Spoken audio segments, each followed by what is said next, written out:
Syamsi wa duhaha. Teman, pacar. Calon suami idaman. Bagaimana kabarnya pagi hari ini?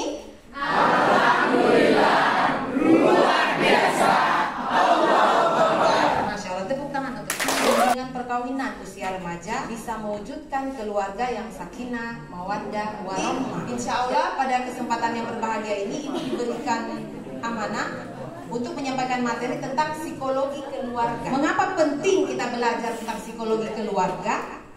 Karena di dalam keluarga itu berisi kumpulan orang-orang yang jumlahnya bukan cuma satu. Secara struktural di dalam sebuah keluarga ada siapa saja? Batasan keluarga inti ayah, ibu, dan anak. Nanti kalau batasan keluarga luas, maka sudah ada nenek, kakek, sepupu, paman, bibi, ipar, keponakan, iya. Nah, namanya?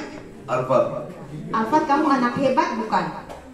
Pak, percaya tidak kalau kamu diciptakan Allah dengan sebaik-baiknya? Percaya. Ayo nak berdiri, kamu laki-laki hebat. Ayo, ini.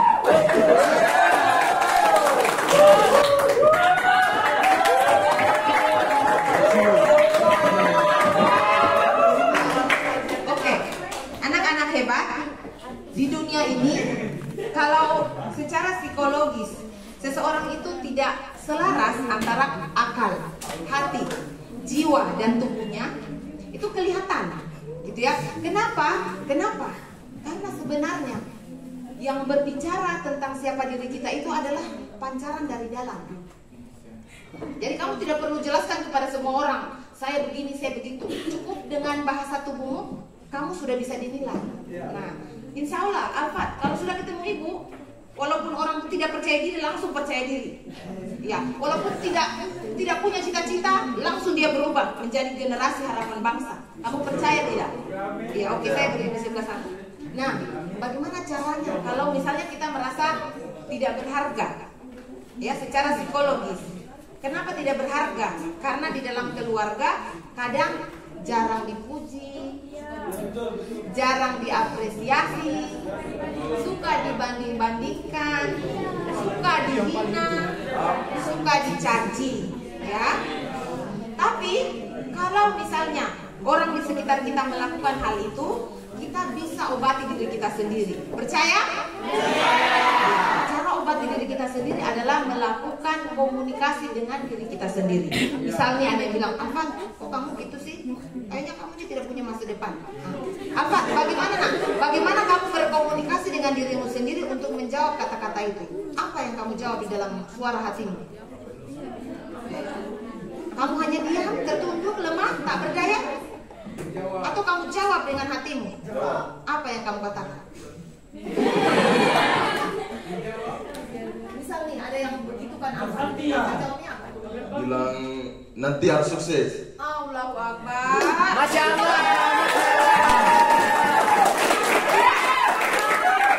Iya, jadi walaupun semua manusia menghina dan menjatuhkan kita masih punya satu kekuatan, ya, yaitu kemampuan untuk berkomunikasi dengan diri kita sendiri untuk mengatakan, tidak, apa yang kamu bilang itu tidak benar, saya akan buktikan.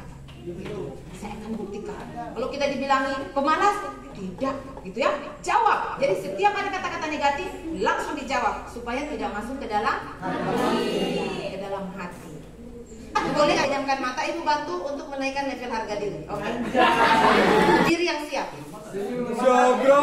Oke. Matanya ditutup. Hadirkan di dalam pikiranmu. Jadi bayangkan Alfat lagi nonton film, ya. Di film itu Alfat melihat seorang bayi kecil baru lahir ke dunia dengan suara tangisannya yang sangat nyaring.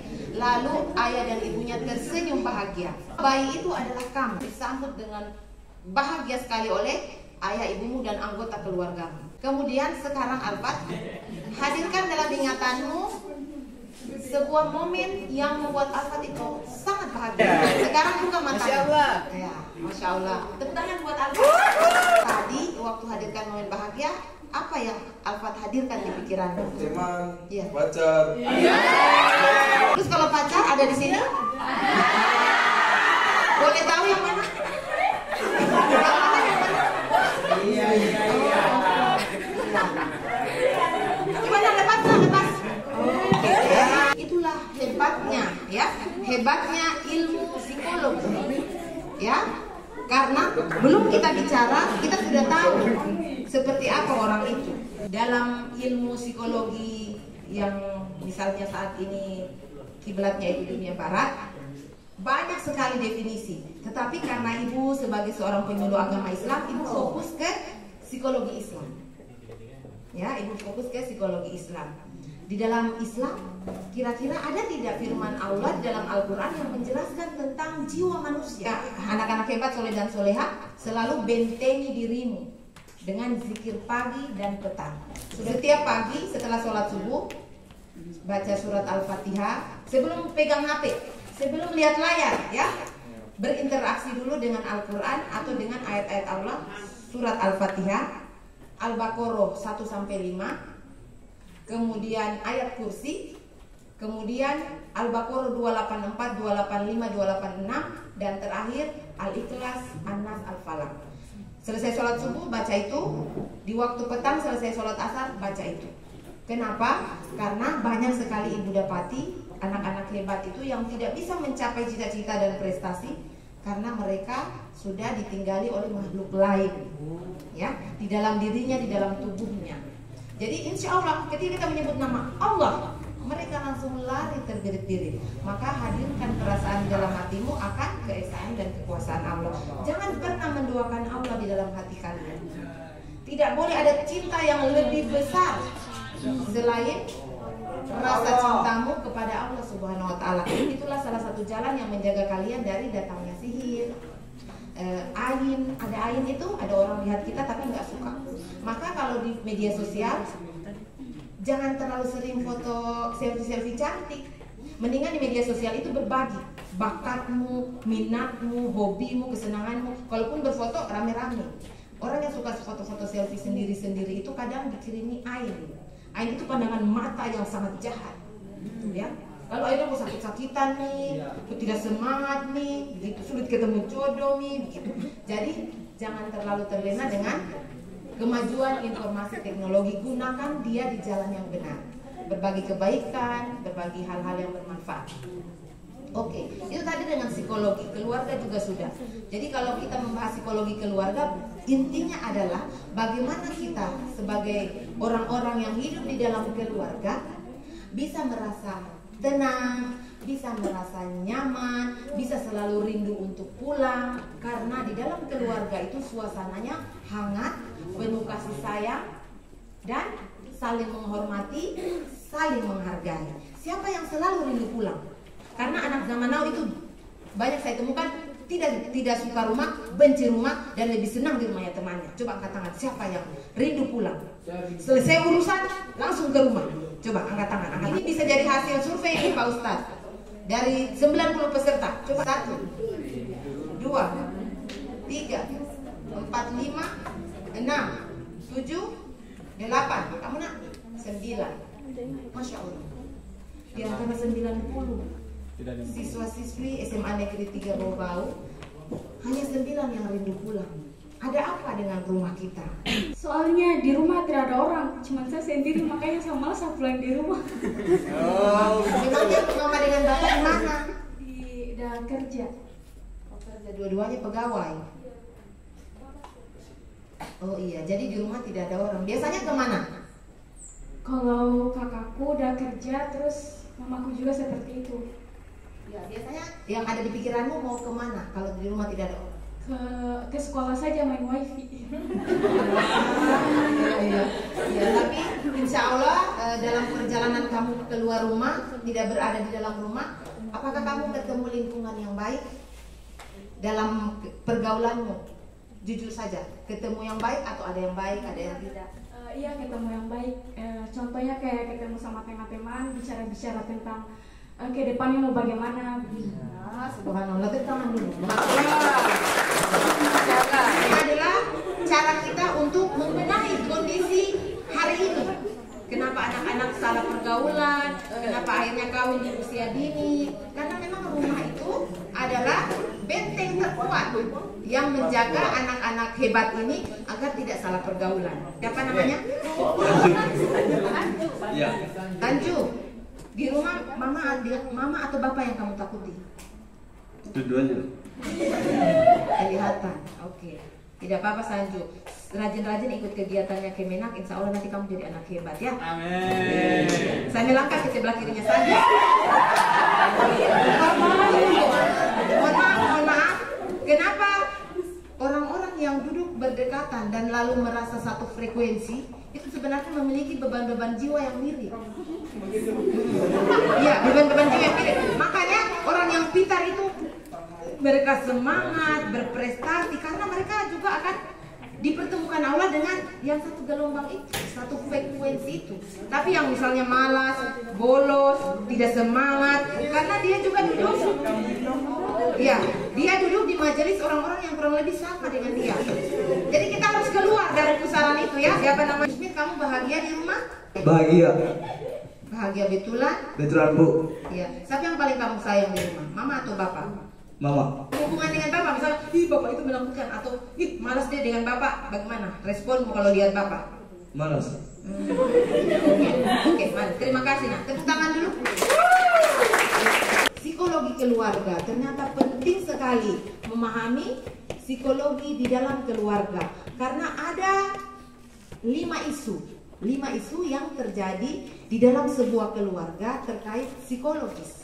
Ya. Isunya apa saja? Ini biasanya terjadi pada anak-anak kita ketika mereka masih kecil. Jadi bukan terjadi nanti kalian remaja, tapi memang akar persoalan kita adalah di usia 0-7 tahun. Apakah kamu bahagia atau tidak? Tapi Bu, bisa tidak diperbaiki, bisa tidak Bu dibenahi, bisa tidak Bu saya jadi orang hebat, bisa tidak Bu saya berubah? Bisa, karena kita punya agama. Jadi yang akan memotong rantai kesalahan pengasuhan, memotong rantai kondisi kita yang tidak benar menjadi baik itu adalah nilai-nilai di dalam ajaran agama. Di dalam Al-Quran Allah berfirman di dalam surat Asy-Syams. Ada yang bisa baca Quran? Ibu bawa Quran? Ya. Jadi kalau kemana-mana itu berusahalah agar di dalam tasmu selalu ada Al-Quran. Jangan hanya HP-ku, uang jajanku. Kenapa? Karena kalau kalian jauh dari Quran, kalian tidak akan mendapatkan itu masa kegemilangan, masa keemasan itu. Betul. Iya, dulu ibu juga pemalu. Kalau disuruh tampil di depan begitu suka ditertawai satu kelas. Tapi rahasia kebangkitan itu ada di Quran. Ibu diajak waktu kuliah. Jadi ibu berubah itu nanti kuliah. Ya, saat kuliah. Dan waktu ini alhamdulillah SMA sudah pakai jilbab. Dulu ibu belum mengerti bahwa jilbab itu wajib. Jadi masih penampilan seperti pada umumnya orang-orang, baju ketat, celana ketat. Nanti kuliah ketemu orang baik. Ayo Ainun ikut kajian. Ainun pakai jilbab. Ayo Ainun kita hafal Quran. Itu ketemu orang baik. Kenapa bisa ketemu orang baik? Karena orang tua kita selalu berbuat baik. Jadi anak cucunya itu dijaga Allah. Besok-besok kalau kalian ingin anak-anak cucu kalian yang hidup di zaman yang saya tidak tahu seperti apa nanti rusaknya, mungkin kami sudah tidak ada, maka kalian harus sering berbuat baik, sering menolong orang, mudahkan urusannya orang, jangan zolimi orang. Nah, di dalam Al-Quran inilah ibu menemukan kebangkitan jiwa. Ya, di dalam surat Asy-Syams. Ada yang bisa baca Quran? Mungkin bisa baca? Bisa Bu. Ya, coba yang bisa baca Quran. Mari maju ke depan, mari. Ya, mari nak. Bacakan ibu surat Asy-Syams dari ayat 1 sampai 15. A'udzu billahi minasyaitonir rajim. Bismillahirrahmanirrahim. Wasyamsi wadduhaha. Wal qamari iza talaha wan nahari iza jalaha wal laili iza yaghshaha was samai wa ma banaha wal ardi wa ma tahaha wa nafsi wa ma sawwaha alhamaha fujuraha wa taqwaha qad aflaha man zakkaha wa qad khaba man dasaha kazzabat samud bitaqwaha izin ba'asa asqaha faqalahum rasulullahi naqatallahi wasukyaha fakazzabuhu fa'taruha dama alaihim rabbuhum bizambihim fasawwaha la yakhafu uqba. Sadaqallahul azim. Ini sarden ini laki-laki yang apa adanya. Ya, jadi kayaknya bagus juga jadi calon suami suatu saat. Masya Allah. Masya Allah.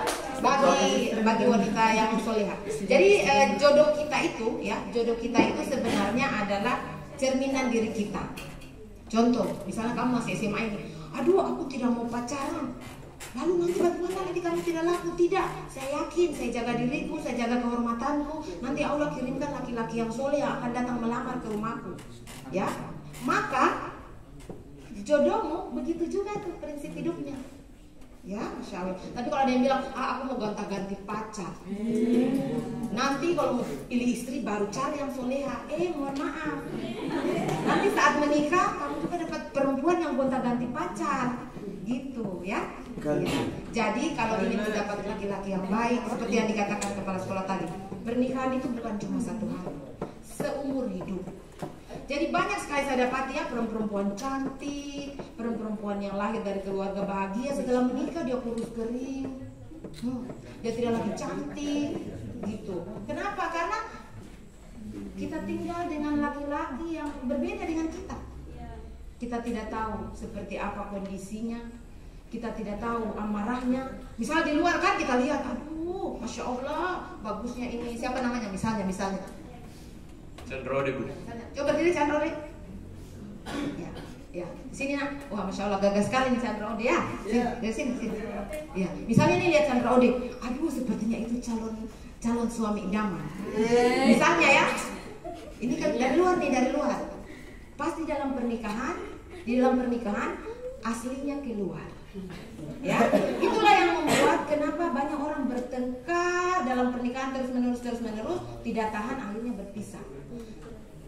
Lalu caranya Bu supaya kita bisa bersahabat dengan pasangan halal kita ada ilmunya. Insya Allah Kementerian Agama juga akan berikan bekal itu kalau besok kalian sudah mendaftar, sudah menjadi calon pengantin, dikasih ilmunya. Bagaimana itu memahami laki-laki yang seperti ini? Ya, Masya Allah. Sedikit banyak walaupun dia masih SMA tapi dia ini berkarakter. Insya Allah kalau ketemu orang baik ini bisa jadi ustadz nanti. Kalau jadi ustadz harus datang di rumahku, foto dulu. Mana panitia? Sudah foto saya dengan Chandra? Iya. Masya Allah kalau ada dia di mimbar jatuh biar mataku nanti. Sudah, terima kasih. Chandra, kadangkala seorang laki-laki itu di luaran sana, ini data ruang konseling ya, di luaran sana dia begitu baik sama orang lain, dia begitu royal sama teman-temannya, tapi ketika dia pulang ke rumah, anaknya, istrinya itu berurai air mata. Iya. Kenapa? Karena bapaknya tidak sebaik di luar rumah. Karena aslinya keluar. Nah, inilah yang Ibu akan bahas tentang isu psikologis. Silakan dulu Chandra, Ibu doakan kamu ya jadi ustadz ya. Nah, isu psikologis inilah yang kemudian Ibu temukan setelah Ibu fokus menjadi seorang konselor keluarga yang diamanahkan oleh Kementerian Agama. Dulu Ibu tidak mengerti kenapa banyak pertengkaran, kenapa banyak perceraian.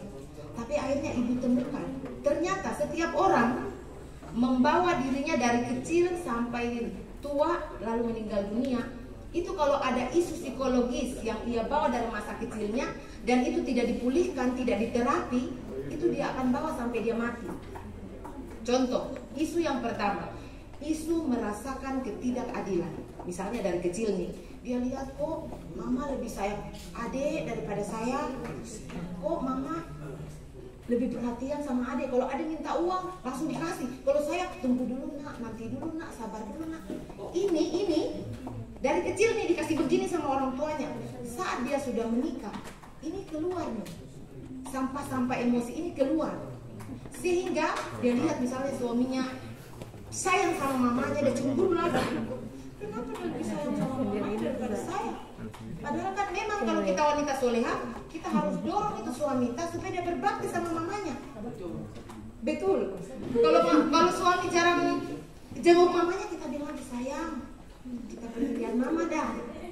Apa kesukaannya mama? Kita tanya tuh begitu. Apa kesukaannya mama? Pokoknya kalau kita sayang mamanya, laki-laki udah sayang kita luar biasa. Buktikan saja nanti, ya. Ya. Jadi jangan lihat-lihat kekurangannya mertua lalu saya tidak suka mertua itu, tidak. Jangan cari itu celahnya. Pasti ada celahnya ya Bu ya. Pasti ada celahnya. Misalnya ini mertua ini paling suka dengan buah apel. Datang nih kalau sudah datang gajian, datang lagi. Mama, saya beli apel ini mama. Dan biasakan uang itu dari tangannya kita istri. Jangan suami kita yang kasih ke mamanya. Kalau kita sudah menikah ya, datang ke rumahnya mama ini ada sedikit rezeki dari tangan perempuan, jangan dari tangannya suamimu. Karena kadang kalau istrinya pelit, memang suami itu suka sembunyi-sembunyi kasih ke mamanya atau kasih ke saudaranya. Itu kan sedih, ya, itu sedih. Insya Allah di sini nanti calon wanita soleh. Karena sudah ikut bimbingan perkawinan, toh? Ya, isu merasakan ketidakadilan. Jadi kalau sekarang ini merasakan itu, perbaiki begitu. Maksudnya perasaan itu perbaiki. Misalnya ikuti ibu, lakukan terapi mandiri. Coba angkat tangannya semua. Misalnya ya, angkat tangannya, pegang jantungnya. Lalu tepuk-tepuk halus, tepuk-tepuk lembut. Lalu panggil namamu masing-masing. Kalau saya Ainun. Coba yang lain. Sebut namamu masing-masing. Alfat. Nah, kalau saya Ainun. Coba kalian kasih besar supaya kita dengar. Ada suaranya ini. 1, 2, 3. Ya. Yang biasa saja, nah tidak usah teriak lagi, ulang. Ya, Ainun. Meskipun, ikuti kata-kata ibu. Meskipun kamu merasakan ketidakadilan dalam pengasuhan orang tua. Saya terima ya Allah. Saya maafkan ya Allah. Saya ikhlaskan ya Allah. Karena saya ingin hidup sehat dan bahagia. Mungkin orang tuaku tidak tahu kalau apa yang dia lakukan itu menyakiti hatiku. Saya ikhlaskan ya Allah. Saya maafkan ya Allah. Nah, lalu kirim doa untuk kedua orang tuanya. Pejamkan mata, hadirkan wajah ayah, hadirkan wajah ibu, bacakan doa. Robbi firli wali walidayya warhamhuma kama rabbayani shaghira. Amin ya rabbal alamin. Ya, ini dilakukan bukan cuma satu kali, ya. Kan kita ini sakit, jiwa kita ini lagi sakit. Lalu kalau kita berobat ke dokter kan pasti ada minum obat 3 kali 1. Betul? Ya, jiwa ini kalau sakit diobati juga, nah. Diobati dengan berikan dia tadi kata-kata positif tadi, terapi pemulihan diri bisa kita lakukan kapan saja kita sempat begitu. Kapan saja kita sempat, kapan kita lagi hening, kapan kita lagi tidak sibuk, lakukan itu. Karena kamu ingin mengobati jiwamu yang terlanjur terluka di masa kecil, mungkin karena orang tua tidak tahu. Karena menurut pengamatan ibu, menurut data, tidak ada orang tua yang sengaja ingin menelantarkan anaknya, sengaja ingin menyakiti anaknya, sengaja ingin membuang anaknya. Tapi banyak sekali persoalan yang dialami oleh orang-orang dewasa itu hingga akhirnya mereka tidak siap jadi orang tua. Ya, kadang misalnya contoh sederhana ya, ada perempuan baik-baik, anak soleha, penurut orang tua. Kadangkala dia dijebak oleh laki-laki yang punya niat jahat kepadanya. Akhirnya dia misalnya harus hamil. Ya, perempuan baik-baik, soleha. Maka di dalam agama kita la taqrabuz zina. Kenapa itu Allah turunkan perintah itu? Agar kita ini anak-anak perempuan bisa menjaga diri kita dari orang-orang yang berniat jahat. Jadi Zina itu kan terjadi karena berdua-duaan. Tidak ada orang lain di tempat yang sepi.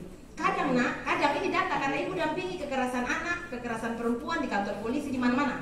Sampai di dalam anak-anak yang masuk penjara juga, ya sebelum ibu jadi penyuluh agama. Kenapa?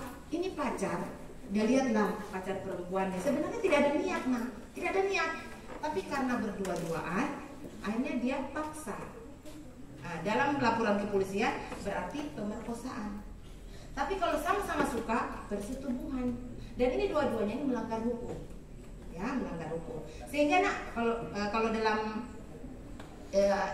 nilai-nilai di dalam keluarganya ibu itu yang disampaikan oleh orang tua, paling bagus itu pesan-pesannya bapak, anak untuk anak perempuan, yang besok-besok jadi bapak ya, ini yang laki-laki. Amin. Jangan lupa dekat dengan anak perempuanmu. Lalu tunjukkan bahwa kamu laki-laki atau suami yang baik bagi ibunya, laki-laki yang penuh kasih sayang bagi anak-anakmu. Kenapa? Karena nanti anak perempuan itu idola pertamanya itu bapaknya. Ih, masya Allah, baiknya bapakku itu. Nanti kalau saya menikah, saya mau juga dapat laki-laki yang sebaik bapakku. Itu tuh janji di dalam hatinya anak perempuan. Tapi banyak anak perempuan yang takut menikah. Ini ya data di ruang konseling. Dia takut menikah. Kenapa nak? Kamu kan umurnya sudah pas, pekerjaanmu bagus. Kenapa takut menikah? Saya takut nanti saya dapat laki-laki seperti bapakku. Ya, iya. Ini ilmu bekal hidup kalian. Kenapa itu laki-laki pemimpin? Ya, ar-rijalu qawwamuna 'alan nisa. Laki-laki itu pemimpin di dalam keluarganya, pemimpin bagi kaum perempuan. Maka laki-laki itu tidak boleh yang tidak jelas, begitu ah? Jati dirinya, konsep dirinya. Saya laki-laki, siap gerak. Laki-laki itu maju ke depan, siap guru. Tidak boleh dia gini gitu ya. Iya, maka diperbaiki konsep dirinya. Healing terapi. Wahai diriku, kalau kamu tidak pede, mungkin karena sering dibanding-bandingkan, insya Allah mulai hari ini kamu akan menjadi manusia yang baru. Mari kita bekerja sama, kita bangkit dari keterpurukan ini. Kita cari orang baik yang akan membimbing. Kita ketemu ustadz atau ustazah untuk berkonsultasi. Buktikan pada dunia bahwa kamu bisa, pasti bisa. Gitu kan? Belum tentu orang kalau ketemu kita kan dia berikan kata-kata positif. Ya, yang biasanya itu dia jatuhkan, mana mungkin, tidak mungkin, ketawa terbahak-bahak. Dengan mimpi-mimpi kita, maka jangan ceritakan mimpi-mimpimu pada orang-orang yang tidak bertanggung jawab. Karena dia akan curi impianmu. Ya, tapi carilah orang-orang yang misalnya, ibu saya kayaknya punya bakat di bidang komunikasi, saya ingin jadi penceramah. Cari siapa itu penceramah di Kota Bau-Bau. Minta bimbingannya, datang belajar kepadanya. Ibu saya mau jadi ahli IT supaya anak-anak yang main game Free Fire itu saya mau ciptakan game yang lebih positif. Jangan ada bahasa anjir, jangan ada bahasa noob, gitu ya. Nah, jangan ada bahasa yang tidak bagus untuk pertumbuhan kesehatan jiwa kita. Gitu. Ya, jadi kalaupun misalnya ibu punya anak suka juga main game Free Fire, ibu beri ruang, ya. Tapi ibu tidak dodo dia. Nah, ibu pelajari seperti apa ini game Free Fire ini. Lalu ibu ajak dia bicara. Jadi berapa media montu nak? Nah, pasti kan anak bilang, ibuku mengerti aku, gitu kan? Iya, Kak. Jadi bahasanya dulu jangan langsung marah, jangan langsung suruh simpan HP, jangan langsung larang dia ini dan itu.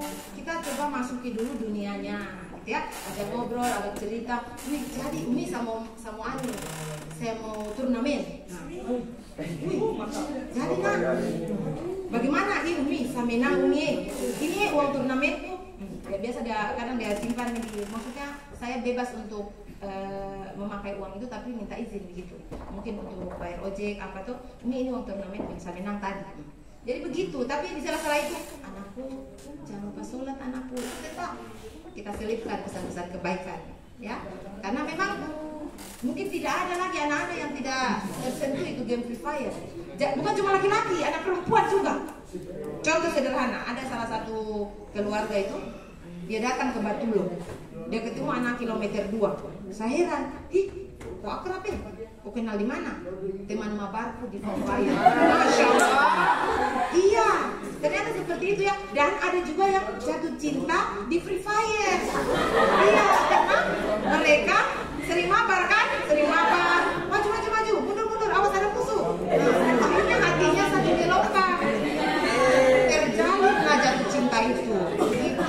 Nah, jadi intinya lakukan apa saja yang menurut kalian baik ya, yang bisa membimbing untuk menuju masa depan. Tapi ingat tadi, hati-hati, jangan mau kalau ada teman, ayo kita ke sini, saya bonceng kamu, saya jemput kamu. Oh mohon maaf, saya tidak mau dibonceng laki-laki, yang bonceng saya itu hanya bapakku.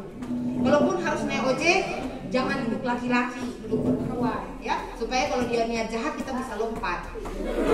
Iya, betul. Karena ada ponakannya ibu, dia naik ojek kan, dia bilang, Pak SMA 1, kok ojeknya bawa ke arah Kalialia, bukan ke arah air jatuh, ke arah Kadilomoko, dia lompat, gitu. Karena ya itu tadi, kita tidak tahu kejahatan kadang datang dari arah yang tidak kita sangka-sangka. Jadi penting sekali sebagai anak perempuan, walaupun wajah kita sederhana, walaupun biasa-biasa saja, dari keluarga biasa-biasa saja, kita itu akan cantik, menawan, istimewa, mempesona kalau kita jaga diri kita. Ya, pokoknya tidak ada nilainya itu berlian itu. Itulah kita berlian bagi para laki-laki yang kedepannya mungkin akan melamar kita. Nah, tadi ada isu dibanding-bandingkan ya, ada isu merasakan ketidakadilan, ada isu sibling rivalry. Nah, sibling rivalry itu perseteruan antar saudara karena orang tua pilih kasih. Iya, jadi banyak ibu temukan ini, sesama saudara tidak bagus sayang, sesama saudara saling iri hati, begitu. Kenapa? Karena dia merasa mama terlalu sayang sama adikku, sementara sama saya tidak. Gitu. Padahal kadangkala tindakan orang tua itu sebenarnya ada sesuatu di belakang tindakannya itu, ada motifnya. Hanya kadang kita sebagai anak-anak belum mengerti, maka perlu memang kita komunikasi. Misalnya, Mama, kenapa Kak? Mama ini pilih kasih. Boleh tuh, boleh. Ya, sampaikan itu sama orang tua kita dari hati ke hati. Mama, kenapa kayaknya Mama ini pilih kasih? Kenapa nak kok bicara begitu? Kalau kakak bisa minta uang cepatnya, kalau saya sabar. Kalau saya nanti pakai saja bajunya kakakmu masih bagus itu. Kalau kakakmu dibelikan yang baru, itu boleh kita bicara sama orang tua. Kalau tidak berani lewat kata, lewat surat. Ada juga seorang anak yang selalu menyampaikan isi hatinya kepada ibunya lewat surat. Karena tidak semua orang bisa berani kan berbicara ke orang tuanya. Oke, ada lagi namanya halo. Ada lagi namanya helikopter parenting. Ini dari Dandia, Lembaga Psikologi di Bandung. Helikopter parenting itu dia tidak pernah diberikan kebebasan untuk memilih arah hidupnya karena orang tua semua yang mengatur. Kamu nanti kalau kuliah di sini, nanti kamu menikah sama ini, kita sudah jodohkan kamu begini. Nanti kamu kalau bekerja. Jadi anak-anak seperti ini tuh lemah. Dia lemah. Secara kejiwaan dia lemah. Sehingga kadang di dalam pergaulan dia gampang diombang-ambing karena sejak awal dia tidak pernah diberikan kebebasan untuk berpikir, ya, menelaah, menganalisa, mengambil keputusan. Nah, banyak ibu temukan nih, misalnya anak-anak yang sudah haid. Suatu saat misalnya ada ojek, Papa mau ke sini, lalu tukang ojeknya dia bawa dia ke arah lain. Dia itu dalam hati bilang begini, kenapa dia saya dibawa ke sini? Tapi dia tidak berani bersuara karena di rumah terlalu terbiasa diatur, dikendalikan oleh orang tuanya. Dan itu bahayanya. Ternyata kalau kita terlalu dikelola, ditekan itu, kadangkala yang pertama kita gampang ikut arus, yang kedua kita tidak punya kemampuan untuk sekedar bilang tolong. Ya, anak-anak perempuan itu kadang kelemahannya di situ. Dia tidak mau, misalnya ada guru, nauzubillah ya, banyak kasus ini data bukan ibu sengaja. Ada guru misalnya yang mencoba untuk mengganggu muridnya. Kadang kan dia guruku gitu. Jadi dia tidak berani untuk menolak begitu. Ini data di ruang konseling dan konsultasi ibu dengan para psikolog ya. Akhirnya dia digitukan terus sama gurunya. Dia tidak berani bicara, tidak berani bersuara. Pulang ke rumah seolah tidak terjadi apa-apa. Dia tidak berani cerita juga ke orang tuanya. Itu jadi harus dilatih. Jangan. Misalnya ada yang gangguin kita, jangan, saya tidak suka. Misalnya ada teman yang colek-colek, jangan. Harus latihan. Bilang stop, jangan. Atau tidak boleh.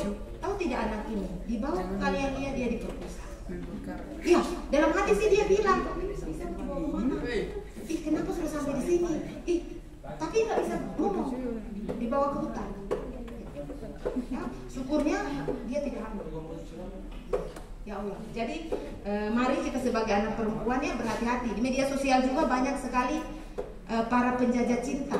Jadi misalnya begini, yang perempuan kurang kasih sayang di rumah, terutama dari sosok ayah. Lalu di Facebook itu ada orang yang buat akun-akun palsu. Lalu karena dia memang sudah jago sekali menaklukkan hati wanita, dia sasar tuh. Dia sasar anak-anak muda yang belia bening-bening seperti kalian ini.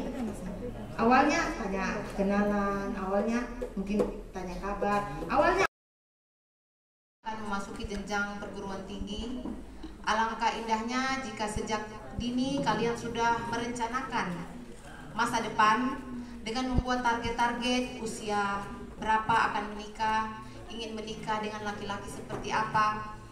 Tetapi untuk mendapatkan laki-laki yang berkualitas, maka yang paling penting adalah buatlah dirimu berkualitas, agar nanti engkau memang layak untuk mendapatkan seorang pendamping hidup yang akan setia menemani dalam suka dan duka, dan bekerja sama membangun tim yang luar biasa hebat untuk mewujudkan keluarga sakinah mawaddah warahmah. Dan insya Allah keluargamu nantinya akan menjadi batu bata yang menebarkan kebaikan di kehidupan masyarakat kita, sehingga kita bisa membaikkan alam semesta ini dengan lahirnya generasi-generasi terbaik yang akan terus mendakwakan agama Allah.